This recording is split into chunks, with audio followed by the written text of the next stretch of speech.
আসসালামু আলাইকুম সবাইকে। আজকে বানাবো হচ্ছে ঝটপট 10 মিনিটে নাস্তা বিকেলের জন্য। সো এই জন্য আমার যা যা লাগবে আমি সব কিছু হচ্ছে আগেই কেটে কেটে রেখে দিয়েছি। আলুটাও সেদ্ধ করে রেখেছি। এখন আলুটা হচ্ছে আমি গ্রেটার দিয়ে গ্রেট করে নেব। আমার কাছে বড় সাইজেরটা ছিল না, খুঁজে পাচ্ছিলাম না, এই জন্য আমি ছোটোটা দিয়েই করেছি। সো এখন সবগুলো আলু আমি আর কি 2টা আলু নিয়েছি। সো আলু 2টাকে এখন হচ্ছে আমি সুন্দরভাবে গ্রেট করে নেব। গ্রেট করে নেওয়া হয়ে গেলে আমি বাকি যেই সবজিগুলো কেটে রেখেছি ওগুলো দিয়ে দেব। গাজর কেটে রেখেছি, এখন হচ্ছে এটা আমি সিমের কুচি দিয়েছি, গাজর কুচি দিয়েছি। এখন হচ্ছে পেঁয়াজ মরিচ দিয়ে দেব।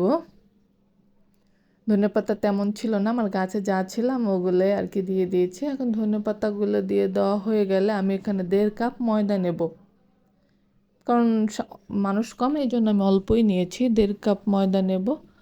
তো এখন হচ্ছে আমি অল্প অল্প করে পানি দিয়ে ব্যাটারটাকে গুলিয়ে নেব, যে বেশি যেন পাতলা না হয়, ইভেন আবার বেশি যেন তো ঘনও না হয়, ওরকম থিকনেসটা দেখে নেব।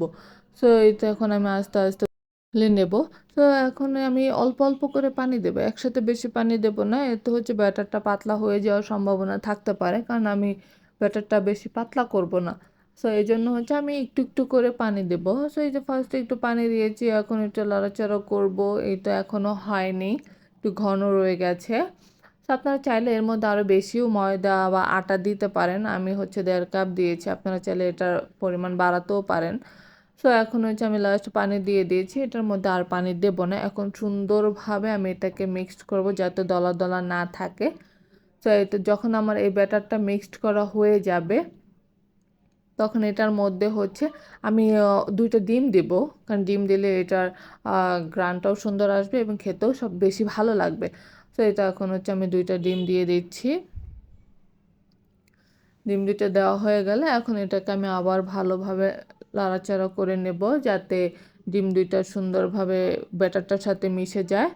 সো অ্যাকচুয়ালি হচ্ছে আমি লবণ দিতে ভুলে গিয়েছিলাম। সো এখন হচ্ছে আমি এটার মধ্যে হচ্ছে পরিমাণ মতো এখন দেব লবণ, বাকি যদি প্রয়োজন পড়ে তখন হচ্ছে আমি বাড়িয়ে নেব। সো এটা সামান্য লবণ দিয়ে দিলাম।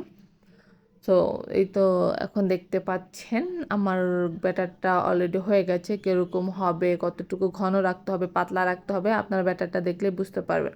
কড়াইটা আমি আগেই গরম করে রেখেছি, এখন হচ্ছে এটার মধ্যে আমি ব্যাটারটা দিয়ে দেবো। সো এই তো আমার ব্যাটারটা অলরেডি দেওয়া হয়ে গেছে। এখন এটাকে হচ্ছে আমি একটু ঢেকে দেব, ঢেকে না দিলে উপরেটা হতে একটু সময় লাগবে। সো এটা এখন আমি ঢেকে দিচ্ছি, বেশিক্ষণ রাখবো না, সামান্য রাখলে হয়ে যাবে। এই তো তুলে ফেলেছি, এখন হচ্ছে এটাকে আমি উল্টিয়ে দেবো। অবশ্য আমি এটাকে হচ্ছে একদম পরোটার মতো সুন্দর করে ভাজবো, পরোটা যেভাবে ভাজতে হয় আর কি ওইভাবেই ভাজবো। তো এটা অলরেডি আমার এটা ভাজা শেষ। এখন হচ্ছে আমি আবার এটা কড়াইতে ব্যাটার দিয়ে দেব।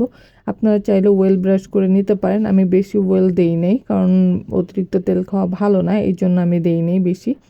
তো আপনারা একটু 2বার বা 1বার করে উঠিয়ে উঠিয়ে তারপর একটু দিয়ে নেবেন, যাতে লেগে না যায়, ওই পরিমাণ অনুযায়ী দেবেন।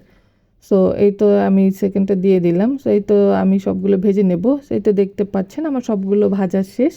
তো আপনারা চাইলে যদি আপনাদের হাতে সময় না থাকে তখন এটাকে আপনার বানিয়ে সহজে খেতে পারেন। সো এই তো আমার পরোটা বানানো শেষ। আমার ভিডিওটা যদি ভালো লাগে অবশ্যই আমার ভিডিওটা লাইক, কমেন্ট এবং সাবস্ক্রাইব করতে ভুলবেন না। নতুন নতুন ভিডিওর জন্য পাশে থাকবেন। আসসালামু আলাইকুম।